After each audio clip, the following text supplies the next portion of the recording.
ಗಳಿಗೆ ಹೋಗುವ ಕೃಷ್ಣಾಯಾಧುವೇಂದ್ರಾಯ ಜ್ಞಾನಮುದ್ರಾಯ ಯೋಗಿನಿ ನಾಥಾಯ ರುಗ್ಮಿಣೇಶಾಯ ನಮೋ ವೇದಾಂತ ವೇದಿನಿ ರಾಮಾಯ ರಾಮಭದ್ರಾಯ ರಾಮಚಂದ್ರಾಯ ವೇದಸೆ ರಘುನಾಥಾಯ ನಾಥಾಯ ಸೀತಾಯ ಪತೇ ನಮಃ ಮನೋಜವಂ ಮಾರುತತುಲ್ಯ ವೇಗಂ ಜಿತೇಂದ್ರಿಯಂ ಬುದ್ಧಿಮತಾಂ ವರಿಷ್ಠಂ ವಾತಾತ್ಮಜಂ ವಾನರಯೋತ್ತಮುಖ್ಯಂ ಶ್ರೀರಾಮದೂತಂ ಶರಣಂ ಪ್ರಪದ್ಯೆ. ಓಂ ನಾರಾಯಣಂ ನಮಸ್ಕೃತ್ಯ ನರಂ ಚೈವ ನರೋತ್ತಮಂ ದೇವೀಂ ಸರಸ್ವತೀಂ ವ್ಯಾಸಂ ತತೋ ಜಯಮುದೀರಯೇ. ವ್ಯಾಸಾಯ ಭವನಾಶಾಯ ಶ್ರೀಶಾಯ ಗುಣರಾಶಿ ಹೃದಯಾಯ ಶುದ್ಧವಿದ್ಯಾಯ ಮಧ್ವಾಯ ಚ ನಮೋ ನಮಃ.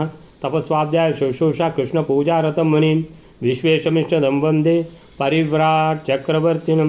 ಶ್ರೀಗುರುಭ್ಯೋ ನಮಃ. ಹರಿ ಓಂ. ಶ್ರೀಕೃಷ್ಣ ರುಕ್ಮಿಣಿಯನ್ನು ಅಪಹರಿಸಿಕೊಂಡು ಹೋದರೆ ಏನು ಮಾಡುವುದು? ನಮ್ಮಿಂದ ಅವನನ್ನು ಎದುರಿಸಲಿಕ್ಕೆ ಆಗೋದಿಲ್ಲ, ಅವನನ್ನು ಸೋಲಿಸಲಿಕ್ಕೆ ಆಗೋದಿಲ್ಲ ಅನ್ನುವಂಥದ್ದು ಇದೇ ಡಿಸ್ಕಷನ್. ಯಾರಿಗೆ? ಜರಾಸಂಧ ಮತ್ತು ಅವನ ಎಲ್ಲ ಸ್ನೇಹಿತ ರಾಜರುಗಳಿಗೆ. ಇಷ್ಟೆಲ್ಲ ಸೈನ್ಯ ಉಂಟು ನಮ್ಮ ಹತ್ರ, ಆದರೆ ಒಬ್ಬ ಶ್ರೀಕೃಷ್ಣನನ್ನು ನಾವು ಏನು ಮಾಡಿದರೂ ಗೆಲ್ಲಿಕ್ಕಾಗೋದಿಲ್ಲಲ್ಲ. ಖಂಡಿತ ಕೃಷ್ಣ ಬರ್ತಾನೆ ಅವನನ್ನು ಬರಲಿಕ್ಕೆ ಬಿಡಬಾರ್ದು, ಹಾಗೆ ಹೀಗೆ ಅಂತ ಎಲ್ಲ ಯೋಚನೆ ಮಾಡಿ ಇವ ಕಾಲಯವನ ಕೃಷ್ಣನನ್ನು ಮುಗಿಸ್ತಾನಂತ ಎಣಿಸಿದರೆ ಕಾಲಯವನನ್ನೇ ಹೋಗಿರ್ತಾನೆ. ಬಿಲದಿಂದ ಶ್ರೀಕೃಷ್ಣ ಎದ್ದು ಬಂದುಬಿಡ್ತಾನೆ, ಎದ್ದು ಬಂದು ಎಲ್ಲರನ್ನು ಸೋಲಿಸ್ತಾನೆ. ಈ ಜರಾಸಂಧಾದಿಗಳು ಹೀಗೆ ತಲೆಬಿಸಿಯಲ್ಲೇ ಇದ್ದಾರೆ ಈ ರುಕ್ಮಿಣಿಯ ಮದುವೆ ಮಂಟಪದಲ್ಲಿ. ಸೊ ಅಲ್ಲಿಂದ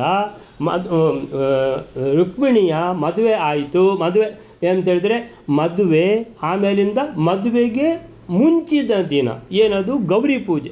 ಸೊ ಗೌರಿ ಪೂಜೆಗೆ ರುಕ್ಮಿಣಿ ಮೊದಲೇ ಬರೆದಿರ್ತಾಳೆ ಕೃಷ್ಣನಿಗೆ. ಏನಂತ ಹೇಳಿದರೆ, ನಾನು ಗೌರಿ ಪೂಜೆಗೊಂದು ಹೊರಗೆ ಬರ್ತೇನೆ ಅಂದರೆ ರಾಜಭಟರುಗಳು ಸಾವಿರಾರು ಜನ ಕಾಯ್ತಾ ಇರ್ತಾರೆ. ಅದಲ್ಲದೆ ಈ ರಾಜಕುಮಾರರುಗಳ ಜರಾಸಂಧಾದಿಗಳ ರಾಜಭಟರು ಸೈನ್ಯ ಕಾಯ್ತಾ ಇರ್ತದೆ, ಅದೊಂದು ಲೆಕ್ಕ ಬೇರೆ. ಆದರೂ ನಾನು ಮಂಟಪದಿಂದ ನಾನು ಕುಂಡಿನ ನಗರದಿಂದ ಹೊರಗೆ ಬರ್ತೇನೆ. ಎಲ್ಲಿಗೆ? ಅಂಬಿಕಾದೇವಿಯ ದೇವಸ್ಥಾನಕ್ಕೆ ಹೋಗುವವಳು ಗೌರಿ ಪೂಜೆಗೆ. ವಾಪಸ್ಸು ಬರ್ತಾ ನೀನು ನನ್ನನ್ನು ಎತ್ತಿಕೊಂಡು ಹೋಗಬಹುದು ಅಂತ ಸೂಚನೆ ಕೊಟ್ಟಿದ್ಲು. ಯಾರು? ರುಕ್ಮಿಣಿ. ಅದೇ ಥರ ರುಕ್ಮಿಣಿ ಪೂಜೆ ಮುಗಿಸಿ ಹೊರಗೆ ಬರ್ತಾ ಇದ್ದಾಳೆ. ಇಷ್ಟೆಲ್ಲ ರಾಜರುಗಳು ನೋಡುತ್ತಿರುವಂತೆಯೇ, ಇಷ್ಟೆಲ್ಲ ಸೈನಿಕರು ನೋಡ್ತಾ ಇರುವಂತೆಯೇ ಕೃಷ್ಣ ಬಂದ. ಎಲ್ಲಿಂದ ಬಂದರೆ ಏನ? ರುಕ್ಮಿಣಿಯನ್ನು ಅಪಹರಿಸಿಕೊಂಡು ಹೋದ, ರಥದಲ್ಲಿ ಕುರಿಸಿಕೊಂಡು ಹೋಗಿಯೇ ಬಿಟ್ಟ. ಜರಾಸಂಧ ಹಿಮ್ಮೆಟ್ಟಿಕೊಂಡು ಹೋಗುವಾಗ ಜರಾಸಂಧನನ್ನು ಇವ ತಡೆದ ಬಲರಾಮ ತಡೆದು ತನ್ನ ಶುಕ್ಲಕೇಶ ರೂಪವನ್ನು ಸ್ಮರಿಸಿಕೊಂಡು ಜರಾಸಂಧನನ್ನು ಸೋಲಿಸಿದ. ಜರಾಸಂಧ ಸೋತು ಬಲರಾಮ ದ್ವಾರಕಕ್ಕೆ ಹೋದ ಅಂತ ಹೇಳುವಾಗ ಶಿಶುಪಾಲ ಮದುಮಗ ಅವನು ಬರೋದ ಯುದ್ಧಕ್ಕೆ, ಅವನ ಸೈನ್ಯ ಹಿಡ್ಕೊಂಡು. ಆವಾಗ ಸಾತ್ಯಕಿ ಅವನನ್ನು ಸೋಲಿಸಿದ. ಅಲ್ಲಿವರೆಗಾಗಿದೆ. ಸಾತ್ಯಕಿ ಅವನನ್ನು ಸೋಲಿಸಿದ್ದಾನೆ. ಆಮೇಲಿಂದ ಏನಾಯಿತು ವೈಲಾರೆ? ನೆಕ್ಸ್ಟ್ ಶ್ಲೋಕ 154ನೇ ಶ್ಲೋಕ. ಅಥಾಪರೇ ಚ ಯಾದವ ವಿಜಿತ್ಯ ತದ್ಬಲಂ ಯಯುಃ ಪುರೈವ ರುಕ್ಮಿಪೂರ್ವಕ ಪ್ರಜಗ್ಮುರಚ್ಯುತಂ ಪ್ರತಿ. 154ನೇ ಶ್ಲೋಕ.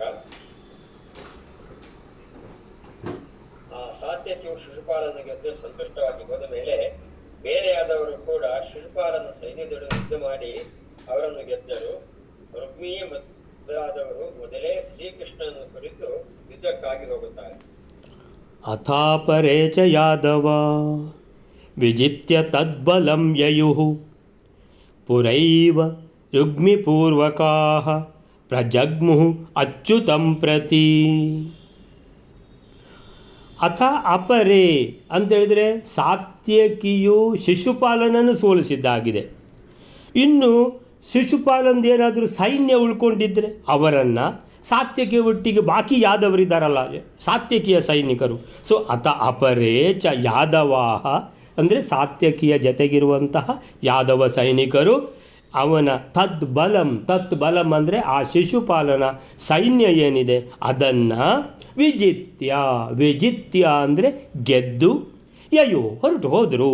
ಅಲ್ಲಿಗೆ ಸಾತ್ಯಕಿ ಮತ್ತು ಶಿಶುಪಾಲನ್ನು ಮುಗಿತು. ಈಗ ಪುರೈವ ಮೊದಲೇ ಏನಾಗಿದೆ? ರುಕ್ಮಿಣಿಯನ್ನು ಯಾವಾಗ ಅಪಹರಿಸಿಕೊಂಡು ರಥದಲ್ಲಿ ಕುಳ್ಳಿರಿಸಿಕೊಂಡು ಶ್ರೀಕೃಷ್ಣ ಹೋಗಿದ್ದಾನೋ ಆಗಲೇ ಜರಾಸಂಧಾದಿಗಳಿಗಿಂತ ಮೊದಲೇ ಕೆಲವರು ಬೆನ್ನಟ್ಟಿಕೊಂಡು ಹೋಗಿದ್ದಾರೆ. ಯಾರು ಅಂತೇಳಿದರೆ ರುಗ್ಮಿಪೂರ್ವಕಾಹ. ಮೊದಲು ಹೋದವ ಯಾರು? ರುಗ್ಮಿ. ಅರೆ ನನ್ನ ತಂಗಿಯನ್ನು ಎಲ್ಲಿಗೆ ಕರ್ಕೊಂಡು ಹೋಗ್ತೀನಿ ನೀನು ಅಂತ ಮೊದಲೇ ಯೋಚನೆ ಮಾಡಿದ್ದೆ ನಾನು, ನೀನು ಖಂಡಿತ ಬರ್ತೀನಿ ಅಂತ ಹೇಳ್ಕೊಂಡು. ಅಂತೇಳಿದರೆ ಅವನು ಎಲರ್ಟ್, ಭಾಳ ಎಲರ್ಟ್ ಇದ್ದ. ಯಾರು? ರುಕ್ಮಿ, ನನ್ನ ತಂಗಿಯನ್ನು ಅವು ಬರ್ತಾನೆ ಅಪಹರಿಸಿಕೊಂಡು ಹೋಗಲಿಕ್ಕೆ ಅಂತ. ಅದಕ್ಕೆ ಯಾವಾಗ ಅವ ರಥದಲ್ಲಿ ಕುಳ್ಳಿರಿಸಿಕೊಂಡನು ಶ್ರೀಕೃಷ್ಣ ರುಕ್ಮಿಣಿಯನ್ನು, ಇವನು ಬೆನ್ನಟ್ಟಿದ್ದಾನೆ. ಯಾರು? ರುಕ್ಮಿ ಪೂರ್ವಕಾಹ. ಪೂರ್ವಕಾಹ ಅಂತೇಳಿದರೆ ಮೊದಲಾದವರು, ರುಕ್ಮಿಯೇ ಮೊದಲಾದವರು. ಜಗ್ಮುಹು ಅಂದರೆ ಹೋದರು, ಕೃಷ್ಣನನ್ನು ಬೆನ್ನಟ್ಟಿ ಹೋದರು. ಅಚ್ಯುತಂ ಪ್ರತಿ ಅಂದರೆ ಕೃಷ್ಣನನ್ನು ಕುರಿತಾಗಿ ಬೆನ್ನಟ್ಟಿಕೊಂಡು ಹೋಗಿದ್ದಾರೆ. ಜಗ್ಮುಹು ಹೋದರು. ಪ್ರಜಗ್ಮುಹು ಅಂತೇಳಿದರೆ ಬಹಳ ರಭಸದಿಂದ ಕೃಷ್ಣ ಮೆಲ್ಲನೆ ರುಕ್ಮಿಣಿಯನ್ನು ಕರ್ಕೊಂಡು ಹೋಗಿದ್ದಾನೆ ರಥದಲ್ಲಿ ಅಂತ ಹೇಳುವಾಗ ಇವರು ಬೆನ್ನಟ್ಟಿದ್ದಾರೆ ಜೋರಾಗಿ. ಯಾರು?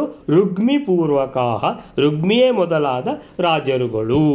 ಸೊ ಅನಂತರ ಈ ಇತರ ಯಾದವರು, ಯಾರ್ದು? ಸಾತ್ಯಕ್ಕಿದ್ದು ಶಿಶುಪಾಲನ ಸೈನ್ಯವನ್ನು ಸೋಲಿಸಿ ತತ್ ಬಲಂ, ಅವನ ಬಲ ಅಂತೇಳಿದ್ರೆ ಸೈನ್ಯವನ್ನು ಸೋಲಿಸಿ ತೆರಳಿದರು. ವಿಜಿತ್ಯ ಸೋಲಿಸಿ, ಗೆದ್ದು, ವಿಜಿತ್ಯ ಅಂದರೆ ಗೆದ್ದು, ಯಯುಹು ಹೊರಟರು. ಅಲ್ಲಿಗೆ ಶಿಶುಪಾಲ ಇದು ಮುಗೀತು. ಶಿಶುಪಾಲ ಮತ್ತು ಸಾತ್ಯಕ್ಕಿದ್ದು. ಈಗ ಹೇಳ್ತಾರೆ ಮಧ್ವರು, ಪುರಾಯೇವ ಮೊದಲೇ ಅಂತೇಳಿದರೆ ಈ ಇಬ್ಬರಿಗಿಂತ ಮೊದಲೇ ಬೆನ್ನಟ್ಟಿಕೊಂಡು ಹೋದವರು ಸುಮಾರು ಜನ ಇದ್ದಾರೆ. ರುಗ್ಮಿ ಪೂರ್ವಕಾಹ, ರುಗ್ಮಿಯೇ ಮೊದಲಾದವರು.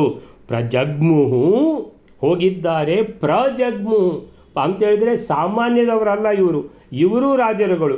ಅಲ್ಲದೆ ಮದುಮಗಳ ಅಣ್ಣ ಇವ. ಆದ್ದರಿಂದ ಅಣ್ಣ ತಂಗಿಯನ್ನು ಮದುವೆ ಮಾಡಿಕೊಡ್ಬೇಕು ಅಂತ ಹೇಳ್ಕೊಂಡು ಯಾವುದು ಮದುವೆ ಮಂಟಪದಲ್ಲಿ ಇಷ್ಟೆಲ್ಲ ಸಂಭ್ರಮದಲ್ಲಿ ಎಲ್ಲ ಆಗ್ತಾ ಇರುವಾಗ ಅಪಹರಿಸಿಕೊಂಡು ಹೋಗೋದಂದರೆ ಏನು ಅರ್ಥ ಇದಕ್ಕೆ ಅಂತ ಹೇಳಿಬಿಟ್ಟು ಏನು ಮಾಡಿದ್ದಾನೆ? ಅಟ್ಟಿಸಿಕೊಂಡು ಹೋಗಿದ್ದಾನೆ. ಅದಕ್ಕೆ ಹೇಳ್ತಾರೆ ಪ್ರಜಗ್ಮುಹು, ಪ್ರಕೃಷ್ಟೇನ ಜಗ್ಮುಹು ಅಂತೇಳಿದರೆ ಏನು? ಬಹಳ ಜೋರಾಗಿ, ಬಹಳ ಸೈನ್ಯ ಸಮೇತವಾಗಿ, ಬಹಳ ಹುಮ್ಮಸ್ಸಿನಿಂದ ಹೋಗಿದ್ದಾನೆ. ಅಚ್ಯುತಂ ಪ್ರತಿ, ಯಾರ ಹಿಂದೆ ಹೋಗಿದ್ದಾನೆ? ಬೆನ್ನಟ್ಟಿಕೊಂಡು ಅಂತೇಳಿದರೆ ಅಚ್ಯುತಂ ಪ್ರತಿ ಅಂತೇಳಿದರು. ಅಚ್ಯುತಂ ಅಂತೇಳಿದರೆ ಯಾರಿಗೆ ಚ್ಯುತಿಯೇ ಬರಲಿಕ್ಕೆ ಸಾಧ್ಯ ಇಲ್ವೋ ಅಂಥವನನ್ನು ಬೆನ್ನಟ್ಟಿಕೊಂಡು ಹೋಗಿದ್ದಾರೆ. ಯಾರನ್ನು ಏನು ಮಾಡಲಿಕ್ಕೂ ಸಾಧ್ಯ ಇಲ್ಲವೋ, ಒಂದು ಕೂದಲನ್ನು ಕೊಂಕು ಮಾಡಲಿಕ್ಕೆ ಸಾಧ್ಯ ಇಲ್ಲವೋ ಅಂಥ ಸರ್ವಶಕ್ತನಾದ ಭಗವಂತನನ್ನು ಈ ಮೂಢಾತ್ಮ, ಯಾರು? ರುಕ್ಮಿಯೇ ಮೊದಲಾದವರು ಬೆನ್ನಟ್ಟಿದ್ದಾರೆ ಅಂತ ಅದರ ಅರ್ಥ. ಅಚ್ಯುತಂ ಪ್ರತಿ, ಅಚ್ಯುತನಾದ ಭಗವಂತ ಅವನ ಹಿಂದೆ ಬೆನ್ನಟ್ಟಿಕೊಂಡು ಹೋಗಿದ್ದಾರೆ ಮೂರ್ಖರು. ಅವನನ್ನು ಹಿಡಿಲಿಕ್ಕ ಏನಪ್ಪ ಅಂತ ಹೇಳ್ಕೊಂಡು ಹೇಳ್ತಾ ಇದ್ದಾರೆ. 154 ಆಯಿತು. 155ನೇ ಶ್ಲೋಕವೇನಾರೆ?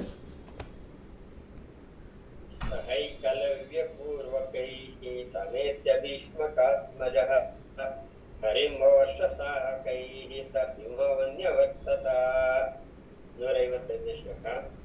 ಇತ್ತ ಭೀಷ್ಮಕರಾಜನ ಮಗನಾದ ರುಕ್ಮಿಯು ಏಕಲವ್ಯನೇ ಮೊದಲಾಗಿಯುಳ್ಳವರಿಂದ ಕೂಡಿಕೊಂಡು ಶ್ರೀಕೃಷ್ಣನನ್ನು ಹೊಂದಿ ಬಾಣಗಳಿಂದ ಸುರಿಸಿದನು. ಅಂದರೆ ಬಾಣದ ವರ್ಷವನ್ನೇ ಸುರಿಸಿದನು. ಶ್ರೀಕೃಷ್ಣನು ಸಿಂಹದಂತೆ ಹಿಂದೆ ತಿರುಗಿ ನಿಂತನು.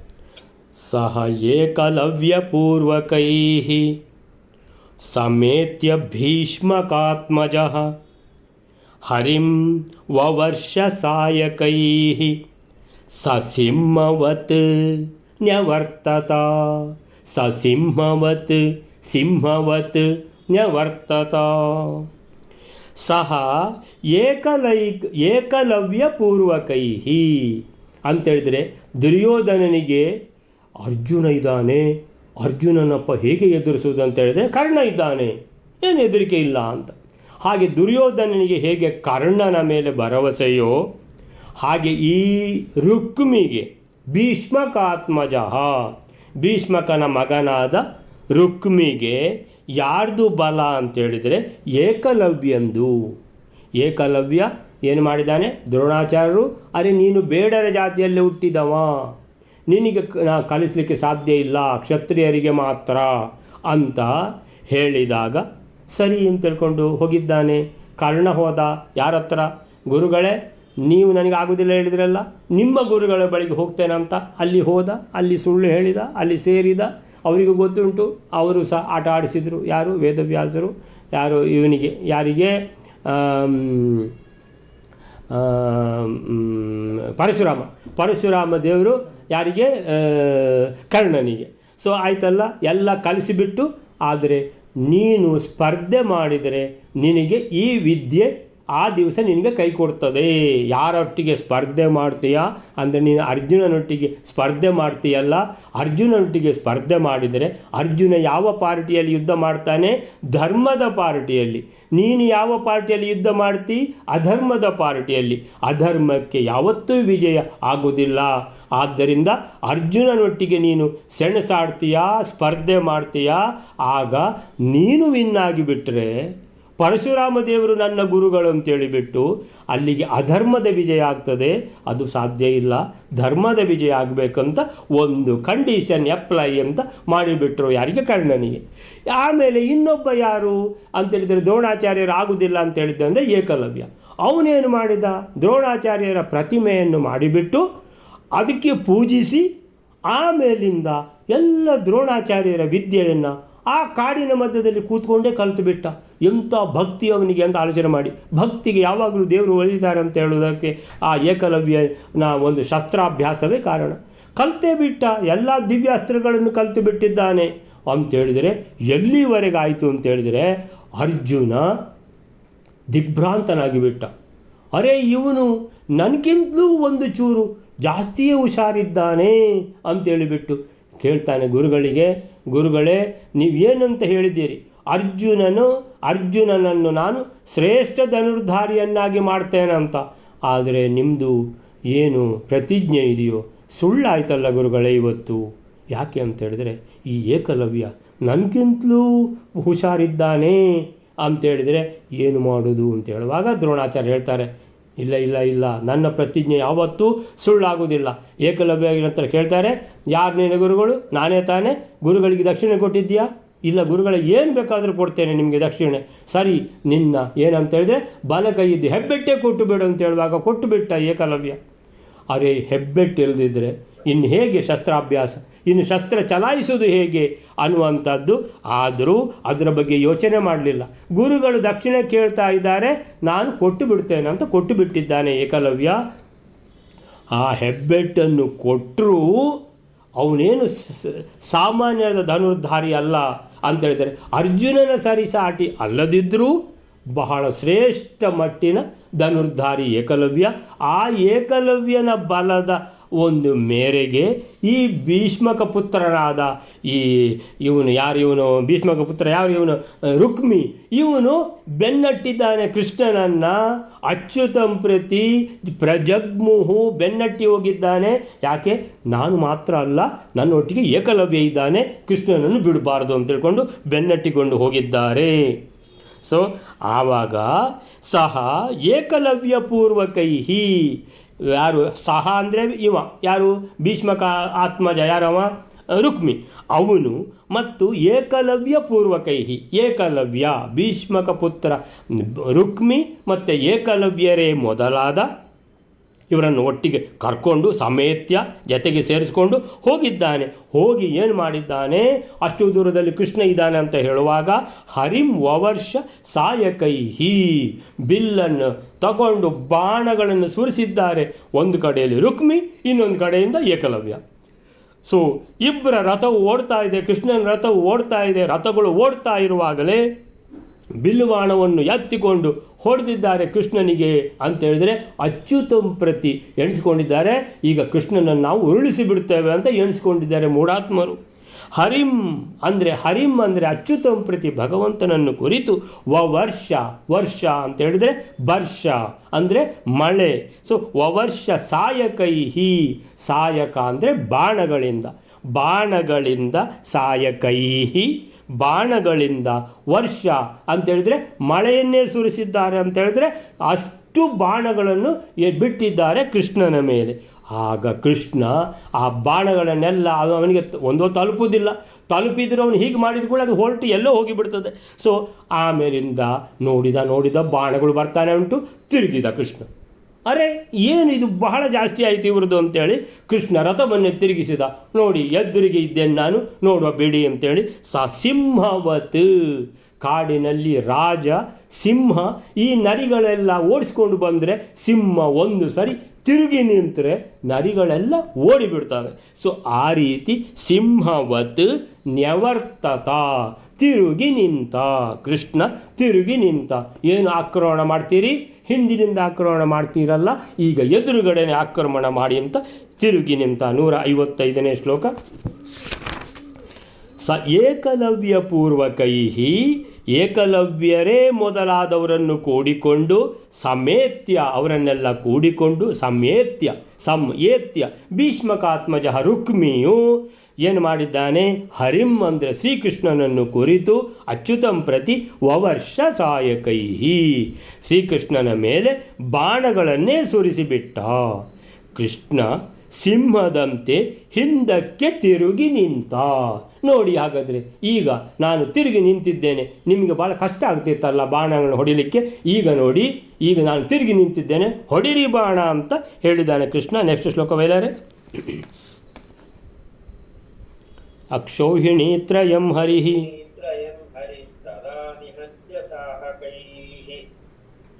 ಅವಾಹನಾಯುಧಂ ವ್ಯಧಾನಿ ಶಾದಕಂ ಶರೈಕ್ಷಣಾತ್. ಆ ಶ್ರೀಕೃಷ್ಣನು ಆಗ 3 ಅಕ್ಷೋಹಿಣಿಯನ್ನು ಬಾಣಗಳಿಂದ ಸಂಹರಿಸಿ ಏಕಲವ್ಯನನ್ನು ಬಾಣಗಳಿಂದ ಕ್ಷಣದೊಳಗೆ ವಾಹನ ಆಯುಧಗಳಿಂದ ರಹಿತನನ್ನಾಗಿ ಮಾಡುತ್ತಾನೆ. ಅಕ್ಷೋಹಿಣಿ ತ್ರಯಂ ಹರಿಹಿ ತದಾ ನಿಹತ್ಯ ಸಾಯಕೈಹಿ ಅವಾಹನಾಯುಧಂ ವ್ಯಧಾತ್ ನಿಷಾದಪಂ ಶರೈಕ್ಷಣಾತ್. ಶ್ರೀಕೃಷ್ಣ ಮತ್ತು ಏಕಲವ್ಯನ ಮಧ್ಯದಲ್ಲಿ ಯುದ್ಧ. ನಿಷಾದಪಂ ಅಂತ ಬಂದಿದೆ. ನಿಷಾದಪಂ ಅಂತೇಳಿದ್ರೆ ಅಕ್ಷೋಹಿಣಿ ತ್ರಯಂ ಹರಿಹಿ ನಿಷಾದಪ. ನಿಷಾದ ಅಂದರೆ ಬೇಡರ ಜಾತಿಯವ ನಿಷಾದ. ನಿಷಾದಪ ಅಂತೇಳಿದರೆ ನೃಪ ಅಂದ್ರೇನು? ಮನುಷ್ಯರ ಒಡೆಯ, ರಾಜ ಅಂತ. ಇದು ನಿಷಾದಪ ಅಂತೇಳಿದರೆ ಬೇಡರುಗಳಿಗೆಲ್ಲ ಒಡೆಯ, ಬೇಡರ ರಾಜ. ಯಾರು? ಏಕಲವ್ಯ. ಬೇಡರ ಜಾತಿಯವ ಅಂತ ದ್ರೋಣಾಚಾರ್ಯವನ್ನು ಕಳಿಸಿದ್ದು. ಸೊ ಇವನು ಬೇಡರ ರಾಜ. ಈ ಬೇಡರ ರಾಜ ಯಾರು? ಏಕಲವ್ಯನನ್ನು ಅಕ್ಷೋಹಿಣಿ ತ್ರಯಂ 3 ಅಕ್ಷೋಹಿಣಿ ಸೈನ್ಯ. ಎಷ್ಟು ಅಕ್ಷೋಹಿಣಿ ಸೈನ್ಯ ಅವನು ಕರ್ಕೊಂಡು ಹೋಗಿದ್ದಾನೆ ಅಂತ ಗೊತ್ತಿಲ್ಲ. ಅಂತೂ 3 ಅಕ್ಷೋಹಿಣಿ ಸೈನ್ಯ. ಅಕ್ಷೋಹಿಣಿ ತ್ರಯಂ ಹರಿಹಿ ಭಗವಂತ ತದಾ ನಿಹತ್ಯ ಸಾಯಕೈಹಿ ಅಂದರೆ ತಿರುಗಿ ನಿಂತ ಕೃಷ್ಣ ಬಿಲ್ಲನ್ನು ತೆಗೆದ, ಶಾರ್ಂಗ ಧನುಸ್ಸನ್ನು ಹೊಡೆದ. ಬಾಣಗಳು ಒಂದು ಬಾಣ, ಆ ಬಾಣಗಳು ಹೊಡೆಯುತ್ತಲೇ 3 ಅಕ್ಷೋಹಿಣಿ ಸೈನ್ಯ ಮಲ್ಕೊಳ್ತು. 3 ಅಕ್ಷೋಹಿಣಿ ಸೈನ್ಯ ಮೂರ್ಛೆ ತಪ್ಪಿ ಬಿದ್ದಾಯಿತು. ಸೊ ಅಕ್ಷೋಹಿಣಿ ತ್ರಯಂ ಹರಿಹಿ ತದ ನಿಹತ್ಯ ನಾಶ ಮಾಡಿದ. ಸಾಯಕೈಹಿ ಬಾಣಗಳಿಂದ, ಬಾಣಗಳ ಮಳೆ ಅಂತ ಬಂದಿತ್ತು ಆವಾಗ. ಸಾಯಕೈಹಿ ವವರ್ಷ ಅಂತ. ಕೃಷ್ಣನು ಕೂಡ ಸಾಯಕೈಹಿ ವವರ್ಷ ಯಾರ ಮೇಲೆ? ಈ ಏಕಲವ್ಯನ ಸೈನ್ಯದ ಮೇಲೆ. ಎಷ್ಟು ಸೈನ್ಯ, ಎಷ್ಟು ದೊಡ್ಡದಿತ್ತು ಅಂದರೆ 3 ಅಕ್ಷೋಹಿಣಿ ಸೈನ್ಯ. 3 ಅಕ್ಷೋಹಿಣಿ ಅಂತ ಹೇಳಿದರೆ ಎಷ್ಟೆಷ್ಟು ಸಾವಿರ ಕುದುರೆಗಳು, ಎಷ್ಟೆಷ್ಟು ಸಾವಿರ ಆನೆಗಳು, ಎಷ್ಟೆಷ್ಟು ಸಾವಿರ ರಥಗಳು ಉಂಟು ಅದರಲ್ಲಿ. ಆಮೇಲೆ ಎಷ್ಟೆಷ್ಟೋ ಸಾವಿರ ಪದಾತಿಗಳಿದ್ದಾರೆ. ಎಲ್ಲರನ್ನು ನಾಶ ಮಾಡಿ ಅವಾಹನಾಯುಧಂ ವ್ಯಧಾತ್ ನಿಷಾದಪಂ ಶರೈಹಿ ಕ್ಷಣಾತ್. ಕ್ಷಣಾತ್ ಅಂತ ಕೊಟ್ಟರು. ಕ್ಷಣಾತ್ ಅಂತ ಹೇಳಿದರೆ ಒಂದು ಕ್ಷಣದಲ್ಲಿ. ಶರೈಹಿ ಅಂದರೆ ಉಳಿದ ಬಾಣಗಳು ಅಂತೇಳಿದರೆ 3 ಅಕ್ಷೋಹಿಣಿ ಸೈನ್ಯ ನಾಶ ಆಗಿ ಹೋಯಿತು. ಮತ್ತೆ ಬಾಣ ಪ್ರಯೋಗ ಮಾಡ್ತಾನೇ ಇದ್ದಾರೆ ಭಗವಂತ ಶ್ರೀಕೃಷ್ಣ. ಸೊ ನಿಷಾದಪಂ ಯಾರ ಮೇಲೆ? ಏಕಲವ್ಯನ ಮೇಲೆ. ಏಕಲವ್ಯನ ಮೇಲೆ ಬಾಣಗಳನ್ನು ಪ್ರಯೋಗಿಸಿ ಏನು ಮಾಡಿದ ಅಂದರೆ ಅವಾಹನಾಯುಧಂ ವ್ಯಧಾತ್. ವ್ಯಧಾತ್ ಅಂದರೆ ಮಾಡಿದ ಭಗವಂತ. ಏನು ಮಾಡಿದ ಏಕಲವ್ಯನಿಗೆ? ಅವಾಹನಾಯುಧಂ. ವಾಹನ ಆಯುಧಂ. ವಾಹನ ಅಂದರೆ ರಥ, ಅಂದರೆ ರಥ ಮುರಿದು ಬಿತ್ತು. ಆಮೇಲೆ ವಾಹನ ಆಯುಧ. ಆಯುಧ ಅಂದ್ರೇನು? ಅವನ ಬಿಲ್ಲು ಬಾಣ ಏನಿದೆಯೋ ಎಲ್ಲ ಅಂತ ಕೊಟ್ಟರು. ಆ ವಾಹನ ಅಂದರೆ ವಾಹನ ಇಲ್ಲ. ವಿವಾಹನ ಆವಾಹನ ಅಂದರೆ ವಾಹನ ಇಲ್ಲ. ಆಯುಧ ಅಂದರೆ ಆಯುಧ ಇಲ್ಲ. ಅಂದರೆ ನಿರಾಯುಧನನ್ನಾಗಿ ಮಾಡಿದ್ನ ಏನು ಅಂತೇಳಿದ್ರೆ ನಿರಾಯುಧನನ್ನಾಗೇ ಮಾಡಿದ್ದಾನೆ ಏಕಲವ್ಯನನ್ನ. ಅವಾಹನಾಯುಧಂ ವ್ಯಧಾತ್. ಈ ಏಕಲವ್ಯ ಲಾಸ್ಟ್ ನಾವು ಜರಾಸಂಧನೊಟ್ಟಿಗೆ ನಡೆದ ಮೊದಲನೇ ಯುದ್ಧದಲ್ಲಿ ಕೂಡ ಏಕಲವ್ಯ ಇದ್ದ. ಅವನೇನು ಮಾಡಿದ್ದಾನೆ, ಎಲ್ಲರನ್ನು ಕೃಷ್ಣ ಏನು ಅವರ ಎಲ್ಲ ಕವಚ ಸಮೇತ ಭೇದಿಸಿ ಇಡೀ ದೇಹದಲ್ಲಿ ರಕ್ತ ಸುರಿಯಾಗ ಮಾಡಿ, ರಕ್ತ ವಾಂತಿ ಆಗುವಾಗ ಮಾಡಿ ಓಡಿಸಿದ್ದಾನೆ. ಆದರೂ ಈ ಏಕಲವ್ಯ ಓಡ್ತಾ ಇರುವವನು ತಿರುಗಿ ಕೃಷ್ಣನಿಲ್ಲ ಅಂತ ಗೊತ್ತಾದ ಕೂಡಲೇ ಬಲರಾಮನ ಜೊತೆಗೆ ಯುದ್ಧ ಮಾಡಿದ ಏಕಲವ್ಯ ಇವ. ಮತ್ತೆ ಕೃಷ್ಣನ ನೋಡಿದ, ಅವನನ್ನು ಏಕಲವ್ಯನನ್ನು ಕೃಷ್ಣ ನೋಡಿದ ಅಂತ ಹೇಳಿದ್ರೆ ಓಡಿದ ನಾವು, ಅಂದರೆ ಕೃಷ್ಣನ ಜೊತೆಗೆ ಬೇಡ ಅಂತ. ಆದರೆ ಈಗ ಕೃಷ್ಣನ ಜೊತೆಗೆ ಯುದ್ಧ ಮಾಡಬೇಕಾಯಿತು. ಯುದ್ಧ ಮಾಡಬೇಕಾದದ್ದಲ್ಲದೆ ಯುದ್ಧ ಮಾಡಿದ್ದಾನೆ. ರಥ ಮುರಿದು ಬಿದ್ದಿದೆ, ಕುದುರೆಗಳು ಸತ್ತು ಬಿದ್ದಿವೆ, ಸಾರಥಿ ಇಲ್ಲ, ಆಮೇಲೆ ಇನ್ನು ಶಸ್ತ್ರಾಸ್ತ್ರಗಳು ಉಂಟಾ ಹೇಳಿದ್ರೆ ಅದು ಸಹ ಇಲ್ಲ. ಅಂದರೆ ಏಕಲವ್ಯ ಇನ್ನು ಓಡುವುದೊಂದು ಮಾತ್ರ ಬಾಕಿ. ಆ ಥರ ಪರಿಸ್ಥಿತಿ ಆಗಿಬಿಟ್ಟಿದೆ. 156ನೇ ಶ್ಲೋಕ. ಆಗ ಶ್ರೀಕೃಷ್ಣನು 3 ಅಕ್ಷೋಹಿಣಿ ಸೈನ್ಯವನ್ನು ಬಾಣಗಳಿಂದ ಸಂಹರಿಸಿ ಸಾಯಕೈಹಿ ನಿಹತ್ಯ. ಎಷ್ಟನ್ನು? ಅಕ್ಷೋಹಿಣಿ ತ್ರಯಂ, 3 ಅಕ್ಷೋಹಿಣಿ ಸೈನ್ಯವನ್ನು ಬಾಣಗಳಿಂದ ಸಾಯಕೈಹಿ ಸಂಹರಿಸಿ ನಿಹತ್ಯ. ನಂತರ ಕ್ಷಣ ಮಾತ್ರದಲ್ಲಿ ಕ್ಷಣಾತ್ ಬಾಣಗಳಿಂದ ಶರೈಹಿ ಏಕಲವ್ಯನನ್ನು ನಿಷಾದಪಂ, ಏಕಲವ್ಯನನ್ನು ಬೇಡರ ರಾಜನನ್ನು ನಿರಾಯುಧನನ್ನಾಗಿ ಅವಾಹನ ಆಯುಧಂ. ಸೊ ನಿರಾಯುಧನನ್ನಾಗಿ ಮಾಡಿದ, ವಾಹನರಹಿತನನ್ನಾಗಿ ಮಾಡಿದ. ಅಂದರೆ ಅವನಿಗೆ ರಥವೂ ಇಲ್ಲ, ಅಂದರೆ ಭೂಮಿಗೆ ಬಿದ್ದಿದ್ದಾನೆ ಏಕಲವ್ಯ ಅನ್ನುವಂಥದ್ದು. ನೆಕ್ಸ್ಟ್ ಶ್ಲೋಕವೇಲರೆ. ಶರೀರನಾಶಕಂ ಸಮಾದದಾನವೀಶ್ವರಂ ಸ ಏಕಲವ್ಯ ಆಶ್ರುತಂ ವಿಹಾಯ ದುದ್ರುವೆ ಭಯಾತ್. 157ನೇ ಶ್ಲೋಕ. ಶ್ರೀಕೃಷ್ಣನು ಏಕಲವ್ಯನನ್ನು ನಿರಾಯುಧನನ್ನಾಗಿ ಮಾಡಿದ ಮೇಲೆ ಆ ಏಕಲವ್ಯನು ತನ್ನ ಶರೀರವನ್ನೇ ನಾಶ ಮಾಡತಕ್ಕಂತಹ ಬಾಣಗಳನ್ನು ಶ್ರೀಕೃಷ್ಣನು ಬಿಡುತ್ತಿರುವುದನ್ನು ನೋಡಿದನು. ತದನಂತರ ಭಯದಿಂದ ಶೀಘ್ರದಲ್ಲಿ ಓಡಿ ಹೋದನು. ಶ್ರೀಕೃಷ್ಣನನ್ನು ಬಿಟ್ಟು ಶೀಘ್ರದಲ್ಲಿ ಓಡಿ ಹೋದನು.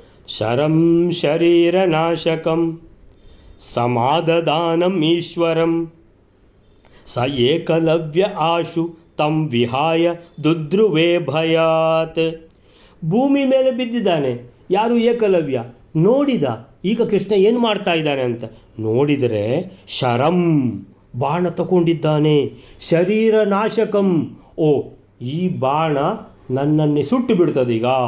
ಅಂದರೆ ಈ ಬಾಣ ಈಗ ಶ್ರೀಕೃಷ್ಣ ಹೂಡಿದ ಅಂತಾದರೆ ನಾನು ಬದುಕಲಿಕ್ಕಿಲ್ಲ. ಯಾಕಂದರೆ ಇದು ಶರಂ ಶರೀರ ನಾಶಕಂ, ನನ್ನ ಶರೀರವನ್ನು ನಾಶ ಮಾಡುವಂಥ ಬಾಣ ಇದು. ಸಂ ಆದದಾನ ತಕೊಂಡ. ಯಾರು? ಈಶ್ವರಂ ಅಂತೇಳಿದರೆ ಈಶ್ವರ ಭಗವಂತ ಶ್ರೀಕೃಷ್ಣ ಬಾಣವನ್ನು ತಗೊಂಡಿದ್ದಾನೆ. ಎಂಥ ಬಾಣ? ಆದದಾನಂ, ತಗೊಂಡಿದ್ದಾನೆ, ಕೈಗೆ ಹೂಡಿದ್ದಾನೆ ಶಾರ್ಗಧನುಸಿನಲ್ಲಿ. ನನ್ನ ವಕ್ಷಸ್ಥಳವನ್ನೇ ಗುರಿ ಇಟ್ಟಿದ್ದಾನೆ. ಅಂದರೆ ನನ್ನ ಶರೀರ ಈಗ ನಾಶ ಆಗ್ತದೆ. ಅಂದರೆ ಇದನ್ನು ನೋಡಿದವನೇ ಸ ಏಕಲವ್ಯ ಮೊದಲೇ ಆಲೋಚನೆ ಮಾಡಿದ್ದ ಕೃಷ್ಣನೊಟ್ಟಿಗೆ ಯುದ್ಧ ಮಾಡುವುದು ಬೇಡ ಅಂತ. ಆದರೂ ಇವತ್ತು ಭೀಷ್ಮಕನೊಟ್ಟಿಗೆ ಬರಬೇಕಾಯಿತು ಅಯ್ಯೋ ಅಂತ ಹೇಳಿಬಿಟ್ಟು ಈಗ ನಾನು ಸಾಯ್ತೀನಿ ಅಂತ ಗೊತ್ತಾಯ್ತು ಅವನಿಗೆ. ಸ ಏಕಲವ್ಯ ಆಶು ಕೂಡಲೇ ತಂ ವಿಹಾಯ, ಇದು ನನಗೆ ಯುದ್ಧವೂ ಬೇಡ, ನನಗೆ ಏನು ಬೇಡ ಅಂತ ತಂ ವಿಹಾಯ ಅಲ್ಲಿಗೆ ಬಿಟ್ಟ. ದುದ್ರುವೆ ಭಯ. ದುದ್ರುವೆ ಅಂದರೆ ಓಡಿದ, ಭಯಾತ್ ಅಂತ ಹೇಳಿದರೆ ಜೀವ ಇದ್ದರೆ ಬೆಲ್ಲ ಬೇಡಿದಿಂದೇನು ಅಂತ ಹೇಳಿಕೊಂಡು ಓಡಿದ್ದಾನೆ ಏಕಲವ್ಯ. ಏಕಲವ್ಯ ಎಲ್ಲಿದ್ದಾನೆ? ಕೃಷ್ಣ ನೋಡ್ತಾನೆ, ಅರೆ ಏಕಲವ್ಯ ಎಲ್ಲಿದ್ದಾನೆ ಅಂತ ಹೇಳಿದ್ರೆ ಏಕಲವ್ಯ ಪದರಾಡು ಇಲ್ಲವೇ ಇಲ್ಲ, ಅವನು ಓಡಿಬಿಟ್ಟಿದ್ದಾನೆ. 157ನೇ ಶ್ಲೋಕ. ದೇಹವನ್ನು ನಾಶ ಮಾಡುವಂತಹ ಬಾಣವೊಂದನ್ನು ಶರೀರನಾಶಕಂ ಶರಂ ಬಾಣವೊಂದನ್ನು ಶ್ರೀಕೃಷ್ಣ ಈಶ್ವರಂ ಸಂ ಆದದಾನ. ಈಶ್ವರ ಅಂತೇಳಿದರೆ ಭಗವಂತ ಶ್ರೀಕೃಷ್ಣ ಆದದಾನ ಕೈಗೆತ್ತಿಕೊಂಡ, ನನಗೆ ಹೊಡಿತಾನೆ ಅಂತ ಗೊತ್ತಾಯಿತು. ಯಾರಿಗೆ? ಏಕಲವ್ಯನಿಗೆ. ಆ ಶ್ರೀಕೃಷ್ಣನು ಎತ್ತಿಕೊಂಡಿರುವುದನ್ನು ಕೈಯಲ್ಲಿ ಆ ಬಾಣವನ್ನು ನೋಡಿದ, ಶ್ರೀಕೃಷ್ಣನನ್ನು ನೋಡಿದ, ಈಗ ನಾನು ಸಾಯ್ತೇನೆ ಅಂತ ಗೊತ್ತಾಯಿತು. ಅದನ್ನು ಕಂಡ ಏಕಲವ್ಯ ಸ ಏಕಲವ್ಯ ಆಶು ಕೂಡಲೇ ತಂ ವಿಹಾಯ, ನನಗೆ ಯುದ್ಧವೇ ಬೇಡ ಅಂತ ಹೇಳಿಬಿಟ್ಟು ಏನು ಮಾಡಿದ್ದಾನೆ, ಭಯದಿಂದ ಅವನನ್ನು ಬಿಟ್ಟು ಓಡಿ ಹೋದ. ಏಕಲವ್ಯ ಇಲ್ಲವೇ ಇಲ್ಲ. ಎಲ್ಲಿಗೆ ಹೋಗಿದ್ದಾನೆ? ಇಲ್ಲಿ ಈ ಕಡೆಯಿಂದ ರುಕ್ಮಿ ಹುಡುಕ್ತಾ ಇದ್ದಾನೆ, ಏಕಲವ್ಯ ಎಲ್ಲಿ ಹೋದ ಅಂತ. ರುಕ್ಮಿಗೂ ಕಾಣುವುದಿಲ್ಲ, ಕೃಷ್ಣನಿಗೂ ಕಾಣುವುದಿಲ್ಲ, ಇವನು ಓಡಿ ಹೋಗಿದ್ದಾನೆ, ಇಲ್ಲವೇ ಇಲ್ಲ. ಸೊ ಈ ರೀತಿಯಲ್ಲಿ ಏನಾಗಿದೆ, ಯುದ್ಧ ಮುಂದುವರೆದಿದೆ. ಈಗ ರುಕ್ಮಿ ಒಬ್ಬ ಉಳಿದಿದ್ದಾನೆ, ಏನಾಗ್ತದೆ ಸಂಗತಿ ಅಂತ ತಿಳ್ಕೊಂಡು ನಾಳೆ ನೋಡುವ. ಸೊ ಅಲ್ಲಿಗೆ ಇವತ್ತಿನ ನಿಲ್ಲಿಸ್ಕೊಳ್ಳೋಣ. ಶ್ರೀಕೃಷ್ಣ ಅರ್ಪಣ ಮಸ್ತು.